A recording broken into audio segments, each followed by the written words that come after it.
Hello dear friends, BA part द्वितीय की इस कक्षा में आप सभी का स्वागत है। बीए पार्ट द्वितीय की इस कक्षा में हम प्रथम प्रश्न पत्र के रूप में विश्व की प्रमुख राज्य व्यवस्थाएं या मेजर वर्ल्ड कॉन्स्टिट्यूशन वाले पेपर का अध्ययन करेंगे और इसके तहत हमने पिछले बहुत से व्याख्यानों के द्वारा ब्रिटेन की और अमेरिका की शासन व्यवस्थाओं को जानने का प्रयास किया था और उसी कड़ी में आगे बढ़ते हुए आज हम अमेरिकन कॉन्स्टिट्यूशन के जो शेष अध्याय बचे थे उनका स्टेप बाय स्टेप अध्ययन करेंगे। यह प्रश्न पत्र न केवल प्रतियोगी परीक्षाओं, न केवल अकादमिक परीक्षाओं अपितु साक्षात्कार की दृष्टि से या यूँ कह दीजिए कि अन्य देशों की राज्य व्यवस्थाओं को समझने की दृष्टि से बहुत महत्वपूर्ण है। तो आइए हम अमेरिकन कॉन्स्टिट्यूशन, जो विश्व का द्वितीय सबसे महत्वपूर्ण संविधान है, इसका अध्ययन करते हुए आगे बढ़ते हैं। अमेरिकी संविधान में कानून बनाने की प्रक्रिया, देखिए, किसी भी देश की राज्य व्यवस्था में कानूनों का निर्माण एक महत्वपूर्ण कड़ी होता है और फिर उसके बाद में कानूनों का अनुपालन और फिर कानूनों का यदि उल्लंघन होता है तो उनका दंडात्मक रूप से अनुपालन करवाना। ये तीन चीज़ें किसी भी राज्य व्यवस्था की दृष्टि से महत्वपूर्ण होती हैं और इन तीनों कार्यों को शासन के जो तीन अंग होते हैं, सरकार के जो तीन अंग होते हैं, व्यवस्थापिका, कार्यपालिका और न्यायपालिका, उनमें विभाजित किया हुआ है। चाहे भारत की शासन व्यवस्था में देख लीजिए, चाहे ब्रिटेन की शासन व्यवस्था में देख लीजिए और चाहे अमेरिका की शासन व्यवस्था में देख लीजिए। यहाँ कानूनों को बनाने संबंधी जो कार्य होता है वह व्यवस्थापिका के माध्यम से होता है, जो भारत में संसद होती है, अमेरिका में कांग्रेस होती है। और कानूनों को लागू करने का कार्य कार्यपालिका के माध्यम से होता है, जिसमें मंत्री परिषद को शामिल किया जाता है। अमेरिका में राष्ट्रपति और उसके जो कैबिनेट सचिव होते हैं उनको मंत्री परिषद का हिस्सा है, वहाँ कैबिनेट सचिव बोलते हैं मंत्रियों को। तो वे कानूनों को लागू करवाते हैं और यदि कोई कानूनों का उल्लंघन करता है तो उन्हें दंडात्मक तरीके से लागू करवाने का कार्य न्यायपालिका का होता है और वह अमेरिका में भी है और वही सिस्टम भारत में भी है। अमेरिका में कानून बनाने की जो प्रक्रिया है वह मुख्यतः तीन भागों में बांटी जा सकती हैं। एक, कानूनों का सामान्य परिचय। इसका मतलब यह है कि कानून किस प्रकार के बनाने चाहिए, कानून कैसे होने चाहिए, कानून किसी शासन व्यवस्था में, किसी राज्य व्यवस्था में किस प्रकार किसी कार्य का हित साधन करने में उपयोगी साबित होंगे। दूसरा, कानून बनाने की प्रक्रिया, इसका प्रोसेस क्या होता है, कानून किस प्रकार बनाया जाए। और तीसरा, अमेरिका में जो कानून बनाने की प्रक्रिया है उसकी ब्रिटेन से तुलना। आजकल जो क्वेश्चन का जो पैटर्न बदला है उसमें जो क्वेश्चन आते हैं, चाहे अकादमिक परीक्षाओं में चाहे कॉम्पिटिटिव एग्जाम्स में, उसमें तुलनात्मक रूप से क्वेश्चन आते हैं। एक व्यवस्था का दूसरी व्यवस्था से, एक संगठन का दूसरे संगठन से तुलना करवाते हैं। तो यहाँ हम अमेरिकी कानून व्यवस्था की तुलना ब्रिटिश कानून व्यवस्था के निर्माण से करेंगे। अमेरिका में कानून बनाने का कार्य कांग्रेस का सबसे महत्वपूर्ण कार्य होता है। वहाँ सरकारी एवं गैर सरकारी दोनों प्रकार के विधेयक संसद के सदस्यों द्वारा ही रखे जाते हैं। भारत में थोड़ा अलग है प्रोसेस। भारत में जो सरकारी और गैर सरकारी विधेयकों का जो अंतर है वह है, यदि कोई विधेयक मंत्री परिषद के सदस्यों द्वारा रखा जाता है तो उसे सरकारी विधेयक कहा जाता है और यदि कोई विधेयक संसद के अन्य सदस्यों द्वारा रखा जाता है तो उसे गैर सरकारी विधेयक कहते हैं। लेकिन अमेरिका में जो विधेयक रखे जाते हैं वह कांग्रेस के सदस्यों द्वारा रखे जाते हैं, क्योंकि वहाँ अध्यक्षात्मक शासन व्यवस्था होने के कारण कार्यपालिका कांग्रेस का हिस्सा नहीं होती, जैसा भारत में होती है उस प्रकार वहाँ नहीं होती। अमेरिका में विधेयक किसी भी सदन में पहले रखे जा सकते हैं, ये प्रक्रिया भारत में भी है। किसी भी सदन में आप विधेयक पहले रख सकते हो, चाहे राज्यसभा में चाहे लोकसभा में। लेकिन धन विधेयक सबसे पहले वहाँ प्रतिनिधि सदन में ही रखा जाता है। धन विधेयक के संबंध में भारत में भी यही प्रक्रिया है। धन विधेयक भारत में भी सबसे पहले निम्न सदन यानी लोकसभा में रखा जाता है, उसके बाद में वह राज्यसभा में जाता है। अमेरिका में अध्यक्षात्मक शासन व्यवस्था होने के कारण कार्यपालिका व्यवस्थापिका से पूर्णतया अलग है। वहाँ बिल्कुल अलग है कार्यपालिका की संरचना, जैसा कि मैंने पहले बोला, क्योंकि संसदात्मक शासन व्यवस्था का तो ये मौलिक गुण होता है कि कार्यपालिका व्यवस्थापिका से जुड़ी हुई होती है, लेकिन वहाँ अध्यक्षात्मक शासन व्यवस्था होने के कारण कार्यपालिका की संरचना अलग होती है और व्यवस्थापिका की संरचना अलग होती है। इसलिए अमेरिका में कानून निर्माण की प्रक्रिया और ब्रिटेन में कानून निर्माण की प्रक्रिया में थोड़ा अंतर आ जाता है, और इसका अध्ययन हम आगे करेंगे। अमेरिका में कानून बनाने की प्रक्रिया, सबसे पहले बिल प्रस्तुतिकरण। जो अमेरिका में कानून बनाने का जो प्रोसेस होता है उसमें सबसे पहला जो स्टेप होता है वो बिल का प्रस्तुतिकरण, और वह किस प्रकार होगा देखते हैं।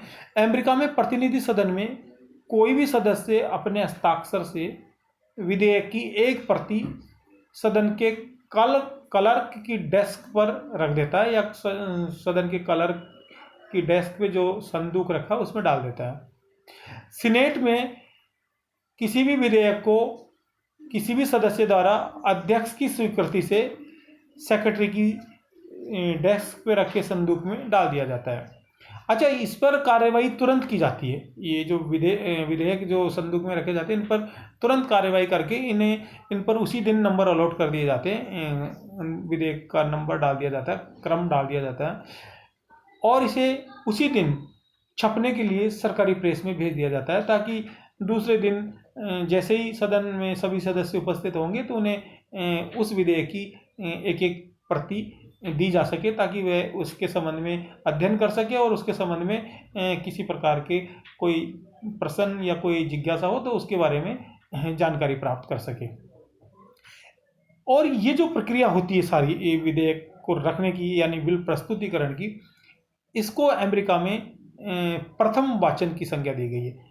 वहाँ 3 वाचन होते हैं, तो इसे प्रथम वाचन, विधेयक का प्रथम वाचन की संज्ञा दी गई है। विधेयक को शीर्षक के अनुसार संबंधित स्थायी समिति में भेज दिया जाता है। ये अगला प्रोसेस है कि जिस विषय से संबंधित होता है उस विषय से संबंधित स्थायी समिति में विधेयक को भेज दिया जाता है। इस समिति के द्वारा विधेयक की पूरी तरह छानबीन की जाती है।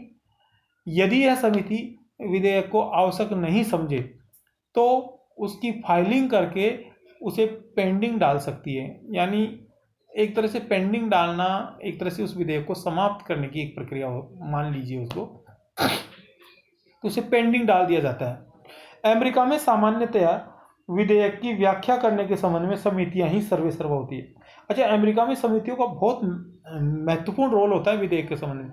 वे चाहे तो किसी विधेयक को समाप्त भी कर सकते हैं, इसके बारे में आगे भी आएगा, अध्ययन करेंगे कि जैसा कि मैंने बताया कि उसको पेंडिंग डाल देती थी। ये पेंडिंग डालना क्या है, एक तरह से उसको समय अंतर्गत उसको लागू नहीं करना या उसको समाप्त करने का एक प्रक्रिया है वहाँ।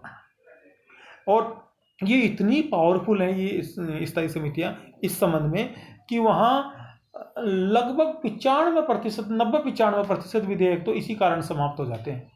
यानी वो आगे कानून बनने के लिए बढ़ ही नहीं पाते, एक्ट बनने के लिए उनको प्रोसेस में आगे लाया ही नहीं जाता, क्योंकि समितियां उनको पेंडिंग डाल देती हैं।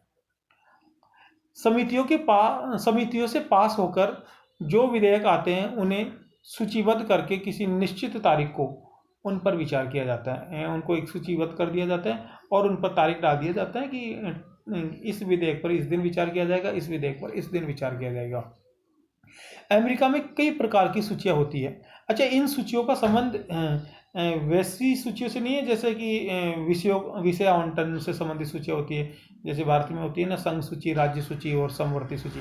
इस प्रकार का इनका संबंध नहीं है। ये जो सूचियाँ हैं ये विधेयक को सदन में रखने से संबंधित सूचियाँ हैं और उसको प्रक्रिया में लाने से संबंधित सूचियाँ हैं। पहली है संघ सूची, जिसको संघीय सूची भी कहते हैं, जिसमें वे विधेयक सम्मिलित किए जाते हैं जो आय व्यय एवं सार्वजनिक संपत्ति से संबंधित होते हैं। आय व्यय से संबंधित और सार्वजनिक संपत्ति से संबंधित विधेयक इसमें आते हैं। सभा की सूची, इसमें वे विधेयक सम्मिलित किए जाते हैं जिनका वित्तीय मामलों से कोई संबंध नहीं होता, यानी ये गैर वित्तीय मामलों से संबंधित सूची होती है। इनका वित्त से, धन से कोई लेना देना नहीं होता। और तीसरी है संपूर्ण सदन की सूची, इसमें वे विषय सम्मिलित किए जाते हैं जो स्थानीय मामलों एवं निजी निगमों से संबंधित होते हैं। तो ये 3 सूचियां हैं, यानी ये 3 सूचियां विधेयक को इस प्रकार वर्गीकृत कर रही है कि कौन सा विधेयक किससे संबंधित है। उपरोक्त सूची में विधेयक रखने के बाद किसी निश्चित तारीख को सदन उस पर विचार करता है। संपूर्ण सदन की समिति विधेयक के सिद्धांतों और उसके स्वरूप पर विचार करती है, यानी विधेयक के क्या क्या सिद्धांत, उसमें क्या क्या मूल बात हैं, निहित हैं, उन पर विचार करती है। उसका स्वरूप क्या है, उसका दायरा क्या है, उसके संबंध में बात करती है। और इस विधेयक की प्रत्येक धारा, उपधारा, यहाँ तक कि उसके एक एक शब्दों पर गहन मंथन होता है, क्योंकि शब्दों का हेर फेर का बड़ा महत्वपूर्ण रोल होता है विधेयकों में, कि कोई व्यक्ति किस शब्द की क्या व्याख्या कर सकता है। यानी कोई द्विभाषीय जो शब्द होते हैं, जिनका द्विअर्थी जो शब्द होते हैं, उनको उनसे बचने का प्रयास किया जाता है क्योंकि किसी शब्द की कोई व्यक्ति क्या व्याख्या कर रहा है, दूसरा व्यक्ति क्या व्याख्या कर रहा है, तो इससे एक विवाद होने, एक डिस्प्यूट होने की संभावना रहती है। तो ऐसे शब्दों से बचने का प्रयास किया जाता है। तो इसके शब्दों का भी बहुत गहरा मंथन होता है।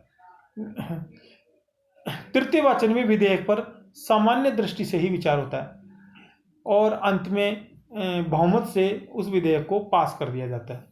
अच्छा, विधेयक के संबंध में जो सबसे महत्वपूर्ण जो प्रोसेस होता है वह द्वितीय वाचन में होता है, क्योंकि द्वितीय वाचन में उसकी संपूर्ण प्रक्रिया, उसकी छानबीन होती है, उसकी जांच होती है। और ये मतलब ये विधेयक का एक मेन बॉडी होती है जो द्वितीय वाचन कहलाता है। और तृतीय वाचन में उस पर ज़्यादा गहन मंथन नहीं होता, उस पर केवल सामान्य सी चर्चा होती है और फिर उस सामान्य चर्चा के बाद में उसे साधारण बहुमत से पास कर दिया जाता है, क्योंकि विधेयक ऑलरेडी बहुत सी प्रक्रियाओं से गुजर कर आता है। तो उसमें इस किसी प्रकार के संदेह की कोई गुंजाइश तब तक नहीं बचती है। एक सदन से पारित होने के बाद विधेयक दूसरे सदन में जाता है। एक सदन से यदि कोई विधेयक पारित हो गया तो दूसरे सदन में जाएगा, जैसे कि सीनेट से पारित हो गया तो प्रतिनिधि सदन में जाएगा, और यदि प्रतिनिधि सदन से विधेयक आया तो सीनेट में जाएगा। दूसरे सदन में भी विधेयक उसी प्रक्रिया से गुजरते हैं जिस प्रक्रिया से वह प्रथम सदन से गुजरा, यानी वहाँ भी उस पर गहन विचार विमर्श किया जाता है, गहन मंथन होता है, और उसके बाद में वह विधेयक दोनों सदनों से पारित होने के बाद में राष्ट्रपति के पास जाता है। लेकिन यदि मान लो किसी कारण से विधेयक पर दोनों सदन सहमत नहीं हो तो दोनों सदनों की संयुक्त बैठक बुलाई जाती है, और इस संयुक्त बैठक में विधेयक पर निर्णय लेकर आपसी गतिरोध को दूर करने का प्रयास किया जाता है, यानी दोनों समितियों में तालमेल बनाने का प्रयास किया जाता है। और मान लीजिए किसी कारण से दोनों सदनों में किसी विधेयक के संबंध में गतिरोध दूर नहीं हो सके, तो ऐसी स्थिति में वह विधेयक स्वतः ही समाप्त मान लिया जाता है या समाप्त हो जाता है। जब विधेयक कांग्रेस के दोनों सदनों से पारित हो जाता है तो फिर वह अनुमति के लिए राष्ट्रपति के पास जाता है। राष्ट्रपति के पास, भारत में भी यही प्रक्रिया है। भारत में भी किसी विधेयक को एक सदन से पारित होने के बाद में वह दूसरे सदन में जाएगा, और यदि दूसरा सदन भी उसे साधारण बहुमत या 2/3 बहुमत या 2/3 प्लस आधे से ज़्यादा राज्यों का बहुमत से यदि वो पारित हो जाता है तो वह हस्ताक्षर के लिए राष्ट्रपति के पास जाता है। और वैसा ही अमेरिका में होता है, तो वह राष्ट्रपति के पास जाता है।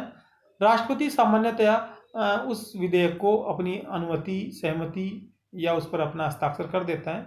लेकिन यदि राष्ट्रपति उस विधेयक को अपनी स्वीकृति नहीं दे, वह चाहे तो उस पर अपना नियमित निषेधाधिकार शक्ति का प्रयोग कर सकता है। निषेधाधिकार का मतलब होता है वीटो पावर, उसको अंग्रेजी में वीटो पावर बोलते हैं।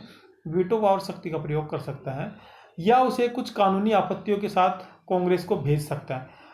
लेकिन अगर कांग्रेस के पास किसी आपत्ति के साथ वह विधेयक वापस जाता है और कांग्रेस ने पुनः उस विधेयक को दोनों सदनों से 2/3 बहुमत से पारित करके राष्ट्रपति के पास भेज दिया, तो फिर राष्ट्रपति को उस विधेयक पर अनुमति देना ही होता है। अब दोबारा राष्ट्रपति उसको नहीं रोक सकता, दोबारा राष्ट्रपति को उस पर अनुमति देना ही होगा। लेकिन यहाँ एक कंडीशन है, वह है यदि कांग्रेस का अधिवेशन समाप्त होने के अंतिम 10 दिनों में राष्ट्रपति चाहे तो उस विधेयक पर अपनी वीटो शक्ति का प्रयोग कर सकता है, यानी अपने पॉकेट वीटो यानी जेबी निषेधाधिकार शक्ति का प्रयोग कर सकता है। पॉकेट वीटो बोलते हैं इसको, पॉकेट यानी जेबी निषेधाधिकार शक्ति का प्रयोग कर सकता है।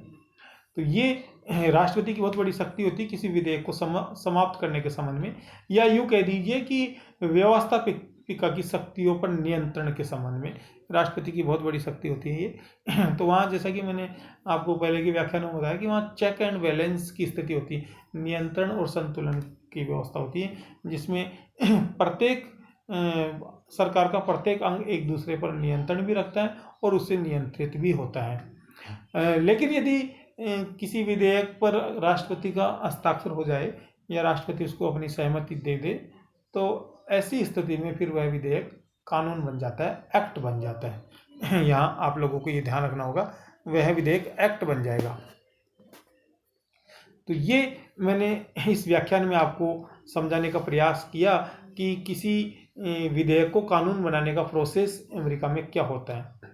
अब यहाँ मैंने आपको होमवर्क के रूप में 2 प्रश्नों का असाइनमेंट दिया है, जिसको आप देख लीजिए। पहला प्रश्न है, अमेरिका में किसी विधेयक को कानून बनाने के दौरान कितने वाचन होते हैं? तो ये ऑब्जेक्टिव टाइप का क्वेश्चन है, जिसमें आपको किसी एक उत्तर को सही करके लिखना है। और दूसरा प्रश्न है, अमेरिकी कांग्रेस में कानून बनाने की सामान्य प्रक्रिया को समझाइए। तो ये अपना दूसरा प्रश्न है। अच्छा, ये जो मैंने आज व्याख्यान दिया, इसके संबंध में यदि आपको किसी प्रकार की कोई क्वेरी हो या किसी प्रकार की कोई जिज्ञासा हो, कोई प्रश्न आपको समझ में नहीं आ रहा हो, कोई बात समझ में नहीं आ रही हो, तो आप अभी कोविड के दौरान सोशल मीडिया माध्यम से, विशेषकर व्हाट्सएप के माध्यम से या फ़ोन कॉल के माध्यम से आप मुझसे संपर्क कर सकते हैं और अपने किसी भी जिज्ञासा का यथेष्ट समाधान करने का मैं उसमें प्रयास करूंगा। तो आप मुझसे पूछ सकते हैं।